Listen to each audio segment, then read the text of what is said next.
New মার্কেটে পুলিশের জায়গা জরিপে উত্তেজনা, হকারদের ডালা নিয়ে বসতে বাধার জের আর পুলিশ জায়গা বেঁধে দিলে রীতিমতো ক্ষোভ হকারদের মধ্যে। 2015 পুরসভা সার্টিফিকেট দেখিয়ে বিক্ষোভ নিউ মার্কেট চত্বরে, রাস্তা অবরোধ করছেন ব্যবসায়ীরা এবং হকারদের হুমকির প্রতিবাদে অবরোধ।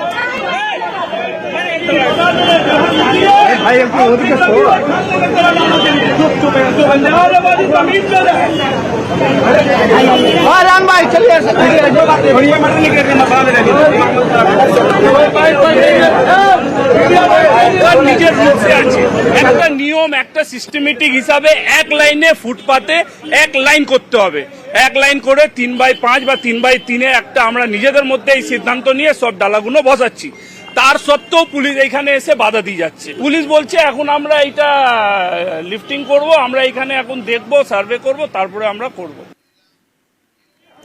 নিউ মার্কেটে পুলিশের জায়গা জরিপের উত্তেজনার পরিস্থিতি, হকারদের ডালা নিয়ে বসতে বাধা দেওয়া হয় আর তার জেরেই এই পরিস্থিতি তৈরি হয়। পুলিশ যখনই জায়গা বেঁধে দিলে ক্ষোভ তৈরি হয় হকারদের মধ্যে। 2015 পুরসভার যে সার্টিফিকেট, সেই সার্টিফিকেট দেখিয়েই বিক্ষোভ দেখাতে শুরু করেন হকাররা এবং নিউ মার্কেট চত্বরেই রাস্তা অবরোধ করে দেন ব্যবসায়ীরা। সেই সময়কার ছবিটা আপনাদের দেখাচ্ছি।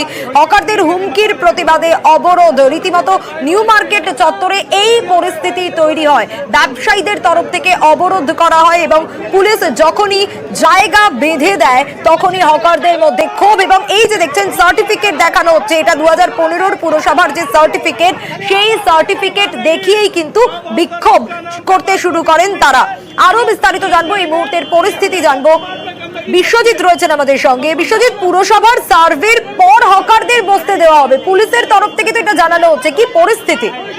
দেখো, কিছুক্ষণ আগে আমরা দেখিয়েছিলাম নিউ মার্কেটে হকার তারা প্রতিবাদ বিক্ষোভ জানাচ্ছেন যে গত 5 দিন ধরে তারা হকিং করতে পারেননি, তাদের রুটি রুজি নিয়ে তারা প্রশ্ন তুলেছিলেন এবং পুলিশ যখন সেখানে জরিপ করতে যায় সেখানে তারা বিক্ষোভ দেখিয়েছিলেন। কিন্তু কিছুক্ষণ আগেই তারা ব্যবসায়ীদের সঙ্গে তাদের, অর্থাৎ নিউ মার্কেট চত্বরে যে সমস্ত মার্কেট শপিং কমপ্লেক্স রয়েছে তার যে ব্যবসায়ীরা রয়েছেন তাদের সঙ্গে হকারদের গন্ডগোল বাঁধে, তাদেরকে হকাররা হুমকি দেন বলে ব্যবসায়ীদের অভিযোগ এবং ব্যবসায়ীদের অভিযোগ যে তাদের খুনের হুমকি পর্যন্ত দেওয়া হয়েছে এবং তারপরই তারা পুলিশের সাহায্য পেয়ে পাননি, পুলিশ আসেনি।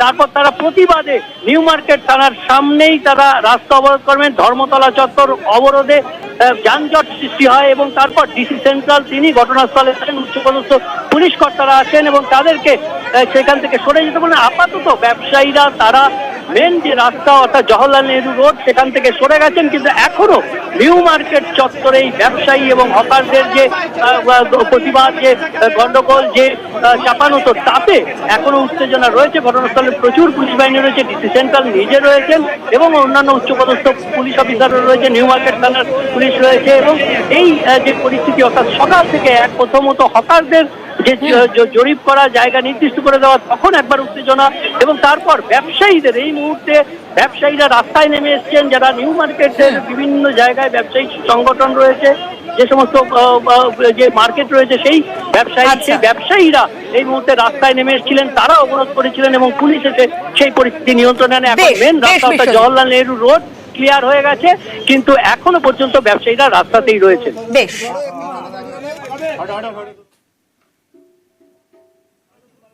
আজ কলকাতায় আইন সম্মেলন ছিল, সেখানে বিচার ব্যবস্থায় কোনো রাজনীতির রং নয়। আইন সম্মেলনে দেশের প্রধান বিচারপতির সামনেই বার্তা মুখ্যমন্ত্রীর। আইন প্রক্রিয়াকে পক্ষপাতের ঊর্ধ্বে রেখে মানুষের স্বার্থে কাজের ডাক মমতা বন্দ্যোপাধ্যায়ের। Government of the judiciary, by the judiciary, for the judiciary. No, this judiciary is of the people, by the people, and for the people. Humble request will be my kind submission that please see no political biasness in judiciary. Judiciary must be pure, absolutely pure, honest, secret, and let the people do the puja. All the caste, all the creed, all the community, all the people. Mamata বললেন, মানুষের কাছে পুজোর যোগ্য হয়ে উঠুন বিচারকরা। দেশের প্রধান বিচারপতি অবশ্য বললেন, ঈশ্বর নন, বিচারকরা মানুষের সেবক। I'm a little reticent when I'm told that this is a temple of justice, because temple postulates that the judges are in the position of a deity. I would rather recast the role of the judge as a server of the people, of judging others but not being judgmental about others, allowing other people to lead the lives as they lead. All of us know as judges that in the worst of criminal cases which come before us, we have a human being who is before us, just as we do it with a sense of duty to the family of the victim who has been wronged. Not just for the judges of the Supreme Court or the High Court, but for the district judiciary itself, because the engagement of common citizens begins first and foremost with the district judiciary. The Constitution allows for restrictions to be imposed by law on the right to freedom of speech and expression under Article 19(1)(a) by Article 19(2) on various grounds including morality. Constitutional morality gives you a unifying constitutional ethic, so every Indian citizen can think as she wishes to think, every Indian citizen can speak as she wishes to speak, every Indian citizen can worship as they intend to worship, every Indian citizen is entitled to eat what she or he wants to eat. You must allow for conditions which respect diversity, promote inclusion, and pursue tolerance, which defines why we are 75 years after the birth of the nation still a nation. আর নজর রাখতেই হচ্ছে ফের ব্যারাকপুরে ব্যবসায়ীকে হুমকি phone. ব্যারাকপুরের ব্যবসায়ী তাপস ভগতকে হুমকি ফোন। অজয় মণ্ডল, অনির্বাণ দাসের পর এবার হুমকি ফোন তাপস ভগতকে। 19 জুন বিহারের জেল থেকে ফোন ব্যবসায়ীকে। এই হুমকি ফোনে কি কথোপকথন হয়েছে আগে শোনাই। कांग्रेचुलेशन करने के लिए फोन किए थे कि तुमको दोनों बॉडीगार्ड मिल गया है। वो सब छोड़िए भैया, वो तो मेरा काम नहीं है बॉडीगार्ड लेके घूमना। इतना साल नहीं घूमे। हाँ बोले कि ना तापस को बधाई दे देते हैं। ये सब मेरा काम नहीं है भैया, बॉडीगार्ड लेके घूमना। आप जानते हैं सब अच्छा है। इतना साल बॉडीगार्ड से इंदिरा गांधी को काम दिया है। कोई काम नहीं आएगा, हमको पता है भैया, कोई काम नहीं आएगा, हमको अच्छा से पता है। अर्जुन ना तुमको मारने के लिए बोल रहा है। हमको पता है भैया।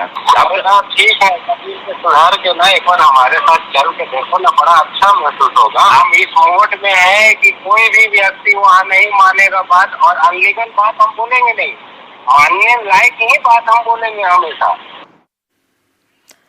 ব্যবসায়ীকে হুমকি ফোন, সেখানে কি কথোপকথন হলো আপনাদেরকে শোনালাম। এবার অরুণের কাছে যাব। অরুণ, ব্যবসায়ীকে যে হুমকি ফোন সুবোধ সিং এর 19 তারিখ, অর্জুন সিং এর নাম করে খুনের হুমকি, এমন একটা অভিযোগও উঠে আসছে এই হুমকি ফোনে যে কথোপকথন আমরা শুনছিলাম। হ্যাঁ, একদমই তাপস ভগত এবং সুবোধ সিং এর নাম সরাসরি দিয়ে বলছেন, এবং অডিওতে আমরা সেটা শুনতে পাচ্ছি। দুজনের মধ্যে বাক্য বিনিময় হচ্ছে।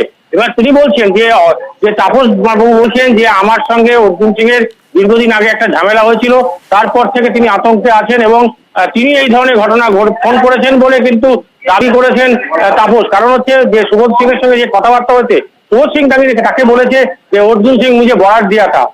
এই ঘটনায় কিন্তু অর্জুন সিং এর নাম জড়িয়ে এসছে।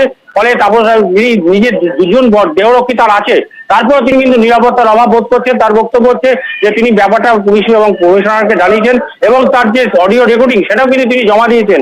এই ব্যাপারে তিনি খুব ভীতর বন্দোবস্ত, তিনি ব্যবসা করতে পারছেন না। এইভাবে পরপর 3 জন ব্যবসায়ীকে কিন্তু অ্যাটাক করা, মানে ফোনে হুমকি দেওয়া হলো। আর একই নাম কিন্তু বারবার উঠে আসছে, সুবোধ সিং। এই সুবোধ সিং তাহলে একের পর এক ব্যারাকপুরে ব্যবসায়ীদের এইভাবে ধমকাচ্ছে, এটা নিয়ে কিন্তু উঠছে প্রশ্ন। এই ব্যাপারে আমরা অর্জুন সিং এর সঙ্গে কথা বলার চেষ্টা করেছিলাম। তিনি বলেছেন এই সব ব্যাপারে আমি কিছু বলবো না, এবং তিনি ব্যাপারে মুখ খুলতেও চাননি। 19 তারিখে একটা কল এসেছিল বিহার থেকে, সুবোধ সিং এরই কল। সে বলছে 2টো সিকিউরিটি পেয়েছে, ও শুনলাম, কিন্তু কোনো লাভ নেই, আমার কাজ করার থাকলে আমি এমনিই কাজ করে দেবো, যদি তোমার কিছু মার্ডার করার থাকে বা কিছু থাকে করে দেবো। সে বলছে যে আমাদের প্রাক্তন সাংসদ অর্জুন সিং তাকে নাকি আমার খুনের বরাত দিয়েছে। তো আমি পুলিশকে অলরেডি পুরো ব্যাপারটা জানিয়েছি, এবং তারা এই ব্যাপারটা নিয়ে বললো যে আমরা ইনকোয়ারি করে দেখছি যে ব্যাপারটা কতটা কি সত্যতা আছে। যে একজন ব্যক্তির নাম বলছে, যে ব্যক্তিকে আমরা সবাই চিনি, সেটা নিয়ে তো আমি সত্যি অনেক আতঙ্কিত আছি।